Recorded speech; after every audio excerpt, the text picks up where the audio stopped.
Hello YouTube. The Thieves Guild is many a people's favorite guild on Tamriel. I mean, who doesn't like stealing and extorting, right? Well, today we're talking about where the Thieves Guild as we know it began, because while there are many different Thieves Guilds around Tamriel, the manner in which these guilds operate originates in Hammerfell in the Second Era. So strap in as we're talking about the first proper Thieves Guild.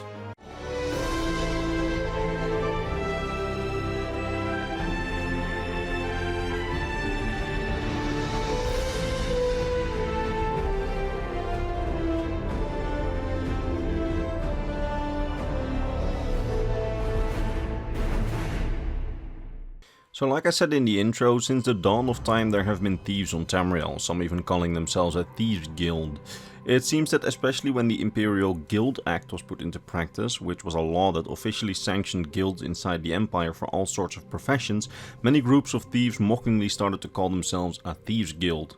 But from what we know, these so-called Thieves Guilds were more or less just local gangs and were relatively disorganized, and they fell apart quickly. But that is why it's practically unknowable which group actually first called themselves a Thieves Guild. It's likely the first ever group calling itself as such came into being around the year 321 of the Second Era, when the Guild Act came into play and the thieves mockingly called themselves a Thieves Guild, in mockery of the Imperial law, but we can't ever be certain because groups like that don't tend to be recorded properly into history. What we can pinpoint is the first ever group that started operating with the rules or tenets that we know all modern Thieves Guilds that we find in the main games operate under. These rules are: never steal from another member of the guild, never kill on the job, and don't steal from the poor. The first group that started operating with these rules can be traced back to southern Hammerfell in the Second Era, and that group, calling itself a Thieves Guild, eventually became so influential and rich that it managed to expand to other parts of Tamriel, and other unaffiliated groups of the Thieves Guild started to organize themselves in similar manners and use their tenets as well, as the three tenets or rules that this group used were the key to its immense success, and thus other groups would copy them. That, next to their own expansion, meant that most groups around Tamriel in the 3rd and 4th era can trace their manner of operating back to this first true Thieves Guild in southern Hammerfell. Now, I do have to warn you, what follows are significant spoilers for both the backstory to and the gameplay of the Elder Scrolls Online's Thieves Guild questline, as I'll be recapping the questline next to giving its backstory. It's quite a good questline, so I recommend that if you are looking to play it yourself, stop watching now, play it, and then return to see if you've missed anything. So, we good? Nice, then we'll continue the story. So, as we have talked about in my video on the Merchant Lords of Hammerfell, after the fall of the Reman Empire, the city of Abbas Landing on Hammerfell's southern peninsula was ruled by 4 merchant lords who held an iron grip on the trade routes all around western Tamriel and who lined their pockets with both legal and highly illegal trades of things like drugs and slaves. Now, their rule transformed the city of Abbas Landing into a free city, independent of Hammerfell's royal elite and a bastion of control over all of the west trade routes. But at the same time, it made the city a lawless cesspool of illegal trade and shady activities, essentially the perfect environment for criminals and other scum. So it wasn't long until thieves, pirates, smugglers and other types of criminals started to call the city of Abbas Landing their home. Now, for the merchant lords this wasn't a lot of trouble, as most of these figures were fighting among themselves over small profits and didn't really damage their own operations, as every individual thief was essentially just trying to go for easy targets, terrorizing local shop owners and people on the streets. And when some of these thieves actually did band together to raid a warehouse of the merchant lords, it was such a small percentage of their profits that they could simply swallow it. Plus, every criminal in the city was essentially out for a quick profit, so if you raided any of the lord's warehouses or mansions, then the lord may simply bribe another criminal to spill the beans on who did it, and then send his own mercenary forces upon you, making you dead. So the thieves were an unorganized rabble in the city at this point. However, that would change, and the first steps were set by a man called Bright Ilmond, who attempted to organize the thieves of the city into somewhat of a loose thieves guild. Now, this first Thieves Guild was unorganized. Everybody tried to backstab each other, and the only reason that this guild managed to stay together for such a long time was because Bright Ilmond was a strong and imposing man with a bad temper.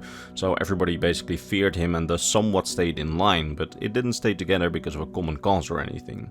And therefore it was a relatively ineffective guild. Bright Ilmond tried to organize heists, but many of them failed, and most of the time they failed for lack of cooperation and trust between members, and therefore many guild members died on these failed heists. But one member of the Thieves Guild at this time, an Imperial who's used many names and identities over his life, saw an opportunity. This man, then going under the name of Nicholas, had a plan and wanted to take charge of the guild. So he started working behind the scenes to turn the members of the guild on Bright. Using clever deceit and political maneuvering, he made alliances with the guild's most influential members and made them turn on Bright. And when Guildmaster Bright was ousted and killed in this process, the other members named Nicholas Guildmaster, as he promised that he'd be able to save the guild from fracturing, because the moment Bright Ailment was killed, members started to split and fight among one another even more. He used the alliances that he'd made inside the guild to enact radical changes in the guild. Instead of a one-man leadership, he created a council of thieves on which the most influential members, together with the guildmaster, made decisions over the guild's general course, so ruling through collaboration and discussion instead of fear and intimidation. He also imposed 3 strict rules upon the members of the guild. Rule number 1, don't steal from anyone in the Thieves Guild, although other non-Thieves Guild thieves you are allowed and even encouraged to rob. And that way he incentivized other thieves to join so that there would be no competition in the area. Rule number 2, don't kill your targets. You aren't an assassin and corpses can only be robbed once, and a killed merchant can't fill his warehouse again. Keep them all alive so that they can be a sustained source of income for you later. And finally, rule number 3, don't steal from the poor or from beggars. Usually the impoverished and the homeless hate the guards and the city authorities more than the Thieves Guild does, so they can be important allies and informants if you allow them to be, instead of rob them from the little that they have. Now, this new system of Nicholas's worked. It just straight up worked. Having every thief in the city on the same page and working together, taking a cut of everyone's heists so that you have common resources to pull when there's trouble, and working together on planning effective big heists so you can hit bigger targets and coordinate your efforts, proved so effective that the merchant lords of the city really started to feel the pain. With all thieves inside one guild, they could no longer play the city's thieves against each other, and they were being robbed left and right, with massive chunks of their profits being drained. This crossed a line. A few robberies on lower warehouses here and there the lords could tolerate, but robbery on this scale they could not. And so a war began across the city's underworld, as the merchant lords of the city set the city guard loose on everybody who they deemed to be a criminal in the city. They essentially loaded a shotgun and put on a blindfold, hitting many pirates and smugglers that they themselves work with for their own illegal businesses, while the Thieves Guild mostly kept itself out of the firing line and kept robbing their warehouses and mansions, while at the same time becoming ever more daring, starting to intimidate the merchant lords personally. They also started sabotaging their trade efforts, sometimes at its roots, as retaliation for all the harsh policies that the merchant lords were imposing on the city. In the end, this was a very painful conflict that neither side particularly profited on.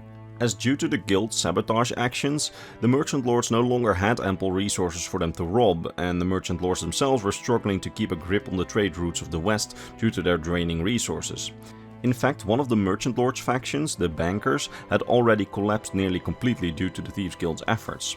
The lore details at this point are a bit hazy, but at some point it seems that Nicholas and the merchant lords struck a secret deal on a so-called mutual understanding, which was in fact just a huge victory for the Thieves Guild, as the deal meant that active sabotage of the merchant lords' businesses would stop so that they could once again be profitable, in exchange for them to stop the criminal witch hunts in the city.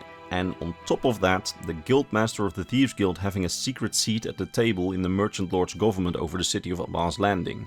So this underground war absolutely humiliated the merchant lords and made it so that they now had to share power with a criminal organization, which also actively profited off their businesses. In his journal, Guildmaster Nicholas even says that the percentage that they steal from the merchant lords is a sort of tax. A tax that the lords have to pay in order to be allowed to continue to exist in the city. So yeah, thoroughly humiliated. By the way, if you want to know more about the merchant lords, their backstory, who they are and what each of them trades in, be sure to watch my video on them, which is in the description of this video.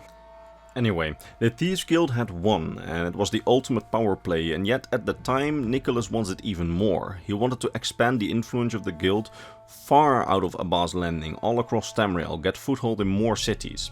Now, in order to do so, he argued that he needed one thing: funds. Massive amounts of gold, which would allow him to establish a strong organization which could enforce the same rules upon thieves in other cities. So basically, fund guilds in other cities, because he argued that every city already had its own poorly organized thieving community, essentially what the guild was before his takeover. To get them in line, he would need that gold to make sure that they would all be on his side, so he could organize the local thieves before making a profit of their actions. But that wouldn't be so easy anymore, because while, yes, the Thieves Guild now had a prominent place in the city and a seat at the table, that also meant that they could only steal a certain percentage from the merchant lords in order to keep the arrangement going, because if they started to steal more, the merchant lords would go out of business, meaning essentially they would be back at square one, where there probably would be another war on the streets. So stealing the gold from within the city was not an option. The gold would have to come from an outside source. So Nicholas devised a plan. You see, he turned his head towards the city of Taneth, a fierce rival to the city of Abbas Landing, as Taneth's nobles and Abbas Landing's merchant lords have for years quarreled over trade routes, as the control of the merchant lords over the trade routes hurts the profits of Taneth's nobles. So hitting Taneth would have no repercussions in the city.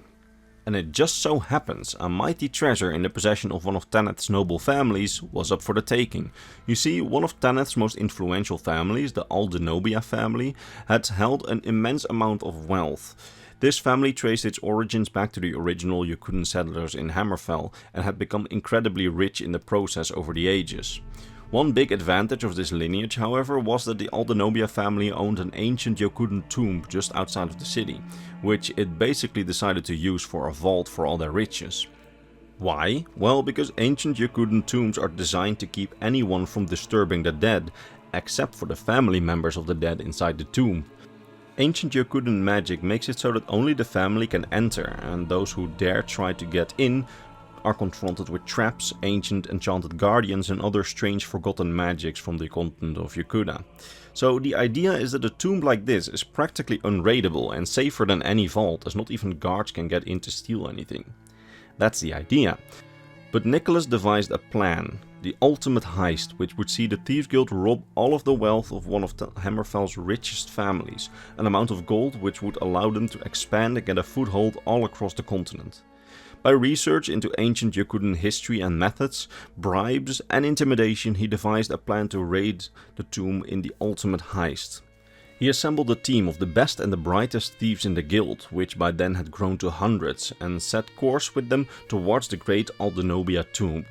Everything seemed to go well, and the thieves progressed through the tomb without too much issue. But then, when they were dealing with one of the traps, shit hit the fan, as one member of the team, a red guard named Zira, who hadn't understood Nicholas's plan to deal with one of the traps, accidentally set one off, killing everybody, including Nicholas, in the process. She was the sole survivor, and instead of continuing to raid the tomb, she fled the tomb in horror of what she had done. Zira, when she returned to the city of Abbas Landing, told the rest of the guild that the heist was a fluke and that everybody had been killed by traps, leaving her own involvement, of course, out of it. However, even the people that would have had questions about her escape and her involvement in everyone's death would not have been able to ask them, as the head of the Aldenobia family, a Magnifica of the city of Taneth by the name of Valora Aldenobia, had gotten wind of the attempted heist of her family's fortune. Magnifica Valora then sent the Iron Wheel, who were former bailiffs, soldiers and guards and other law enforcers turned mercenary, to the city of Abbas Landing to enact revenge for the attempted heist and kill every single Thieves Guild member. The guild did not see this act of revenge coming, and as the Iron Wheel arrived in the city, it started to ruthlessly hunt down the Thieves Guild, invading their former headquarters and slaughtering those who were there. The Iron Wheel, led by a man named Chief Inspector Rambeek, overwhelmed the city's criminals with their ferocity, and for a while there, surviving guild members did not dare show themselves on the streets and all went into hiding. It took a while for the guild to get reformed, as while on the other hand, the merchant lords of the city were very happy with the fact that the guild was no longer threatening them, on the other hand, they felt threatened by the Iron Wheel, as they feared that this thief hunt would turn into actual occupation of Abbas Landing by Taneth. So it was the merchant lords of the city who, out of fear for occupation by Taneth, commanded Chief Inspector Rambeek of the Iron Wheel to leave the city and camp his forces outside of the city walls, limiting the amount of Iron Wheel officers allowed to enter the city. This hindered the Iron Wheel from continuing their hunt and gave the Thieves Guild some breathing room. Zira, the survivor from the heist, then found herself to be the highest ranking member of the Thieves Guild to have survived this onslaught, and she took the title of Grand Master when she and some other survivors reformed the guild in a new headquarters in the city. This is where we as the player enter the picture, as we've just agreed to help someone carry out a heist. You see, this girl, a high elf named Quen, invites us to help and steal an item which the Thieves Guild, before its fall, put on a bounty list. That was a list that anyone who would steal that item would get a significant sum of money from the guild. But as you two carry this heist out, it turns out that the Iron Wheel also got a hold of that bounty list, and they ambush you two, assuming that you two are remaining Thieves Guild members looking to make a quick profit.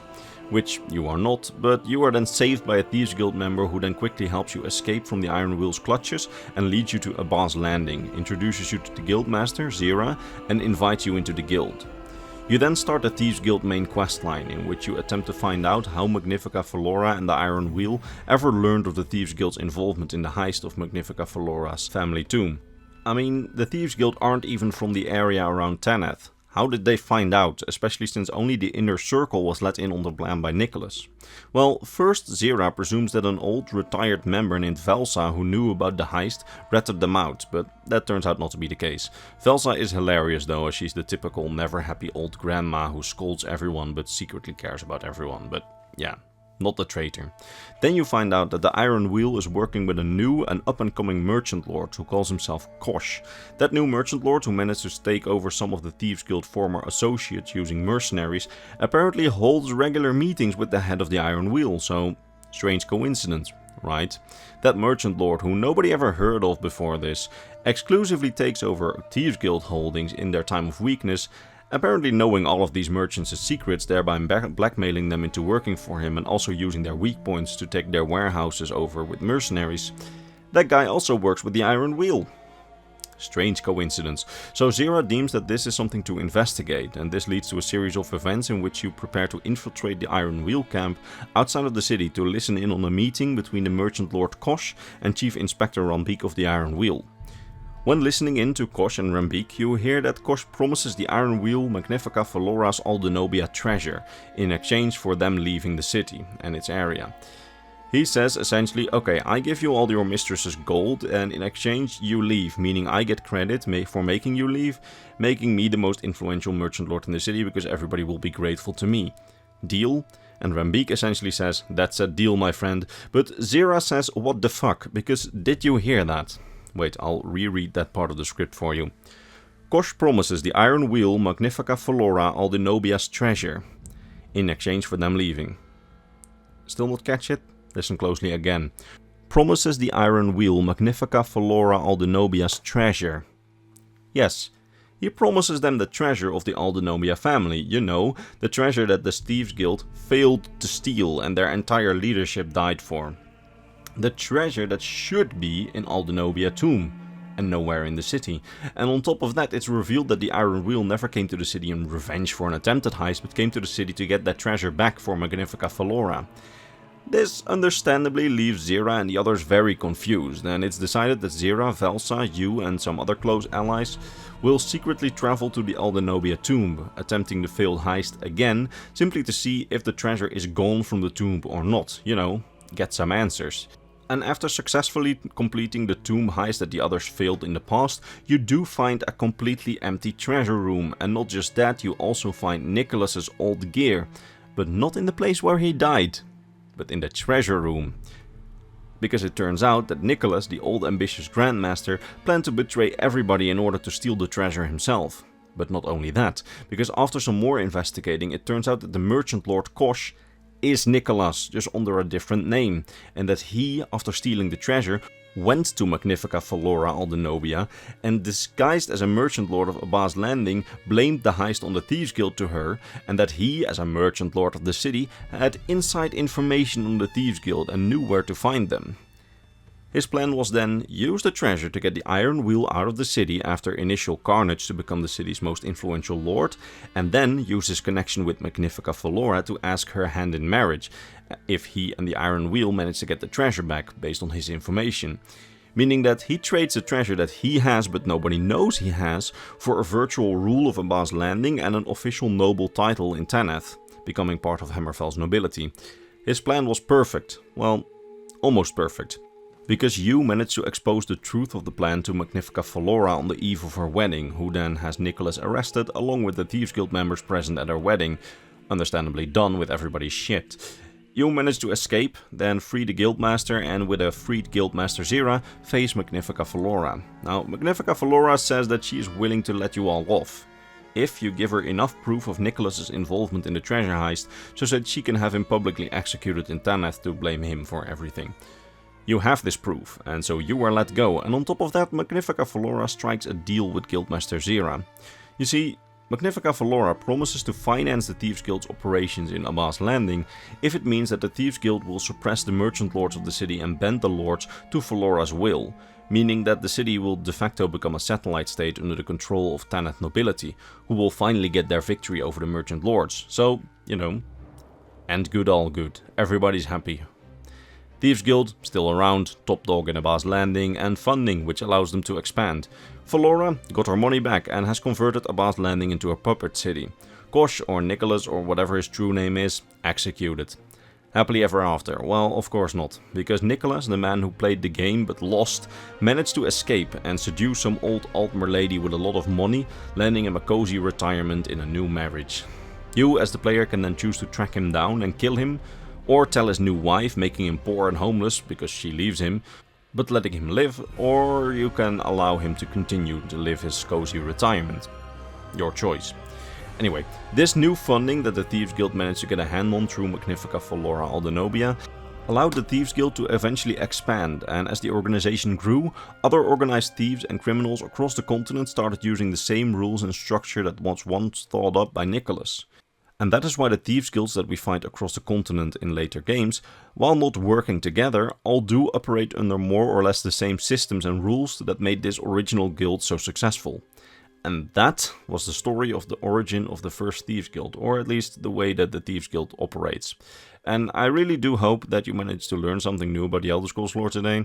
And if you did, consider leaving a like and maybe subscribing, or just returning for the next Elder Scrolls lore video next week. And while I have you here, I just wanted to say I really like the Elder Scrolls Online's Thieves Guild questline because it was a proper guild questline. No world-ending demons or whatever, just a guild questline, who betrayed who, and you have actual good side characters inside the Thieves Guild who all have their own side quests and have you explore things about their backstory. Perfect. Anyway. Now, all that remains me to do now is to thank my top Patreon supporters, Mr. Bernardo Binda, Gabriel Binda, Polaris Putin, Athena Iodis, Dragonborn of Nerevar, Volcure of Argonia, King Chris, Bulge, Scrap of the Scrolls, Doji, Fenrir, Sword of Bushido, Rakai, and Mr. Christmas. It's thanks to these people and all the others on screen that this channel stays alive, and for that I'm very grateful. That said, I hope to see all of you in the next Elder Scrolls lore video. Bye bye.